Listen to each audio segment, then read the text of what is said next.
والله والله الله والله والله والله الله والله والله والله وسلم تسليما.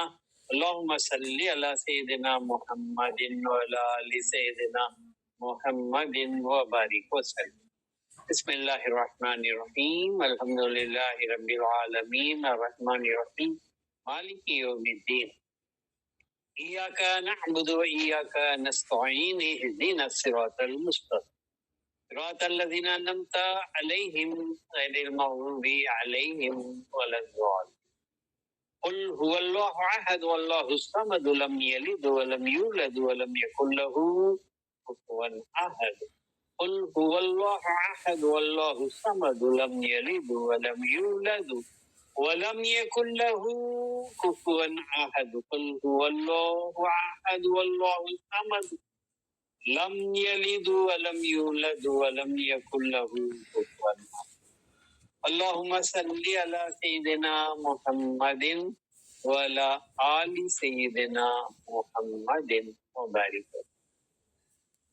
اللهم اوصل صواب ما قرانا من كلامك العظيم وما صلينا على نبيك الكريم وما ذكرنا باسمك الله بأسمائك الحسنى إلى روح سيدنا وسندنا وحبيبنا وشفيعنا ونبينا ومولانا محمد صلى الله عليه وسلم، ثم إلى جميع الأنبياء والمرسلين والصديقين والشهداء والصالحين، خصوصا إلى روح غوث الثقلين حضرت شیخ عبد القادر جیلانی رضی اللہ تعالیٰ عنہ، ثم إلى روح خواجہ خواجگان خواجہ معین الدین چشتی رضی اللہ تعالیٰ عنہ، ثم إلى روح قادر ولی شاہ الحمید گنج سوائی سہروردی رضی اللہ تعالیٰ عنہ، ثم إلى أرواح سلاطین اربع رضی اللہ تعالیٰ عنہم، ثم إلى أرواح كل شیوخ سلسلتنا خصوصا إلى روح جدی سیدی سید نوری شاہ رضی اللہ تعالیٰ عنہ،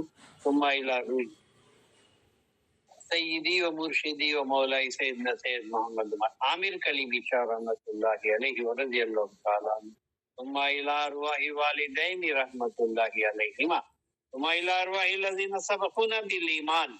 اللهم ربنا تقبل منا إنك أنت السميع العليم وتب علينا إنك أنت التواب الرحيم واعف عنا واغفر لنا وارحمنا أنت مولانا فانصرنا على القوم الكافرين. اللهم ربنا سهل لنا مهماتنا أنت تعلم حوائجنا يا قاضي الحاجات. اللهم انصر من نصرنا، اللهم اخذل من خذلنا، اللهم اذكرنا بسترك الجميل. اللهم سخر لي أعدائي كما سخرت ريح لسليمان بن داود عليه السلام، ولينهم كما لينت الحديد لداود عليه السلام، وذللهم كما ذللت فرعون لموسى عليه السلام، وخيرهم كما خيرت أبا جهل لمحمد عليه السلام. بحق كافها يا عين صاد وبحق آمين مين قاف ثم بكم عمي فهم لا يرجعون ثم بكم عمي فهم لا يعقلون ثم بكم عمي فهم لا يبصرون. إياك نعبد وإياك نستعين فسيكفيكهم الله وهو السميع العليم والحمد لله رب العالمين. صلی اللہ علی محمد صلی اللہ علی